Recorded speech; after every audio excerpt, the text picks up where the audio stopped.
Welcome back to the McCowan Podcast. Dave Hodge in for Bob today and joined by Hockey Hall of Famer Ken Hitchcock. How's that sound, Hitch? Almost surreal, John, to be honest with you. It's when you're sitting there, you're looking at all your heroes and you're in the same hall as them. It's a little bit overwhelming, to be honest with you. If you had I don't known imagine this, you can prepare for what happens, the weekend activities and then the actual induction. But how did you react? Give us some special moments.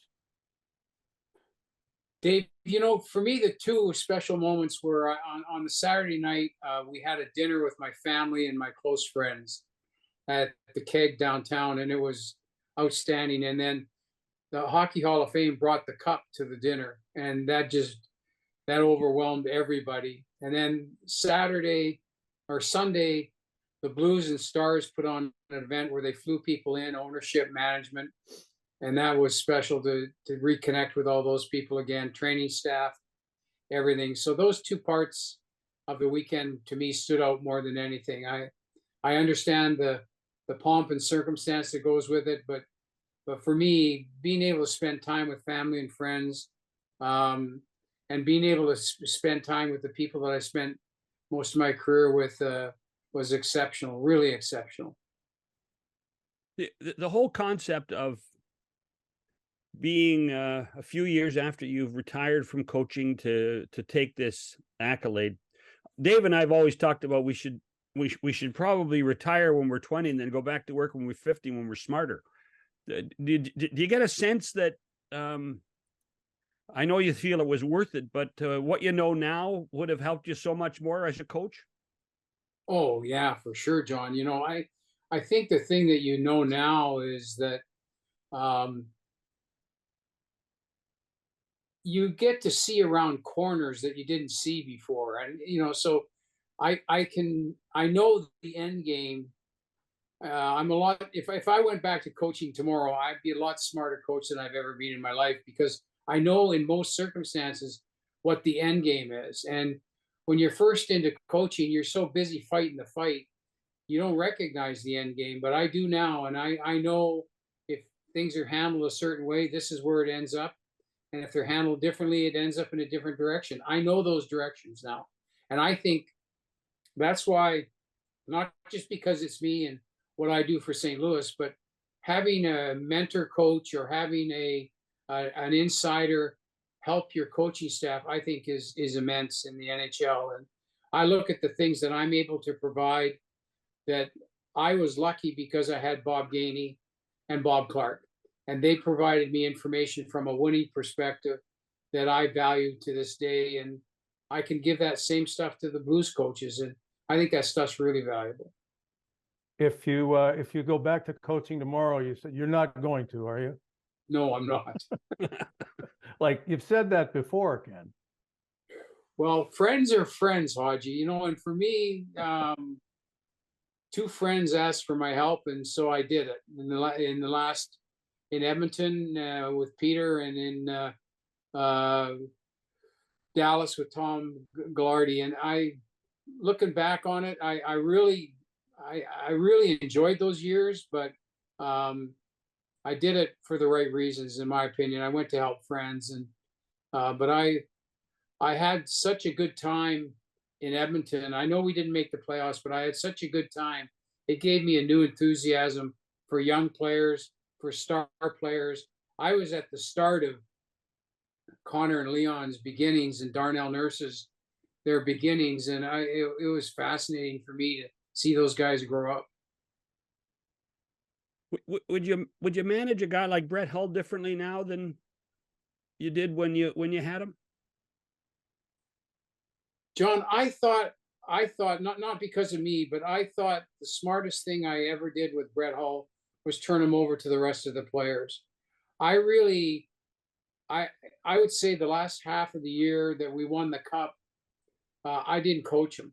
The players coached him, and we had exceptional players that Brett was really close to, in particular, Brian Scrudlin, Guy Carbonneau, Mike Keane.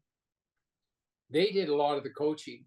I gave them directions on what I kind of what we needed as a staff from Brett, but they held him to a high level of accountability.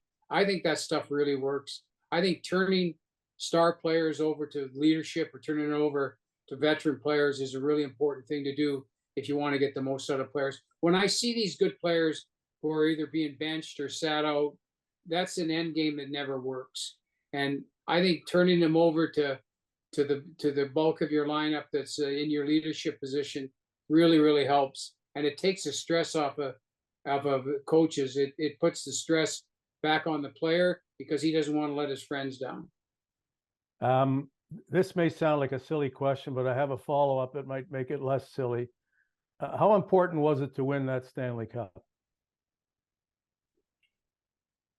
From a community standpoint, it was critical. We were competing for the same set of fans, Dave, and the Cowboys had stumbled a little bit, and there was the three of us were left grabbing this big pot of fans, and we won it over because of the way we played, the way we competed, and then when we won the cup, everything kind of turned towards the Dallas Stars. And I think from a sports landscape in Dallas, it was critical that we were knocking on the door. We really knocked on the door hard in '98, and then to win it in '99, and then go back in 2000, cemented the franchise for years. Well, of course, you wanted to win that cup, and you wanted to win it every year. But I'm thinking that as much as you coached to win, you coached to coach. You just loved coaching, and the wins were a bonus. Would that be close to being correct? Yeah, I can't help myself. I'm standing on the driving range and I see somebody's, because I've spent so much time with teachers on the driving range, I can't help myself. I've got to teach. I've got to help somebody, and we're sitting there at dinner, and I invite Glenn Anderson to dinner, and Andy's he's trying to help a team in Powell River. Well, we're sitting there in the middle of the family dinner with napkins and pens out there, drawing up plays. I can't help myself, Haji, and it's everybody laughs about it, but once a teacher, always a teacher, and I love doing it. Like of everything I miss two things. I miss the bench, and I really miss the practices. I really miss the practices. I thought practices were my wheelhouse. They were my time, and I really miss not being able to do that on a regular basis. I'm curious. You said a thing early on about the end game. To me, the end game is winning, but is it different than just winning? Yeah, it's way different than just winning. Winning is a byproduct of the end game, and to me, the end game is doing things properly, having the right moral compass, knowing that including everyone in the process is really important. That equals the win. But everybody in this league wants to win. But the only way you can win, John, is you got to include more players on your team than the opposition has. And I learned over time, especially working with Bob because of his background in Montreal, him and Doug Jarvis, their background in Montreal. I learned so much about inclusion and making everybody feel part of it and making everybody feel important and how you went about doing that stuff. I learned a lot from those guys, and it really accelerated my growth as a coach. You talked about the Oilers being special. You're the last team you coached, obviously. It looks like an easy team to coach when it's winning, and a difficult team to coach when it's losing. I suppose all teams are like that.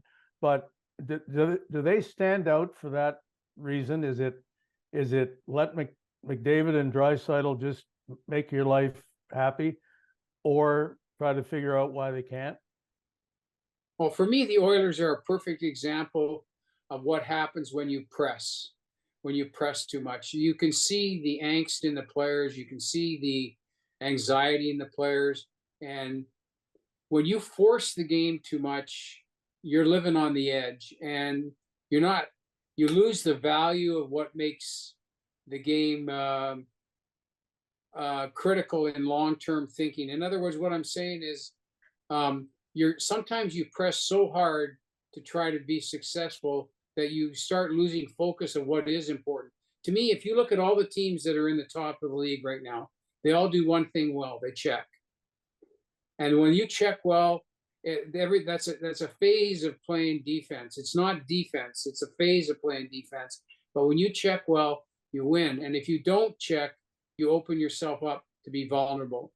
And when you look at the top teams right now, and you look at teams that are having really successful years, like say a team like Washington, who's come out of nowhere.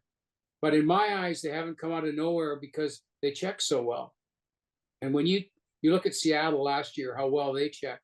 If you do those things, good things are going to happen. But if you press too hard and you overextend yourself checking wise, then you open yourself up to be vulnerable for odd man rushes and scoring chances like that.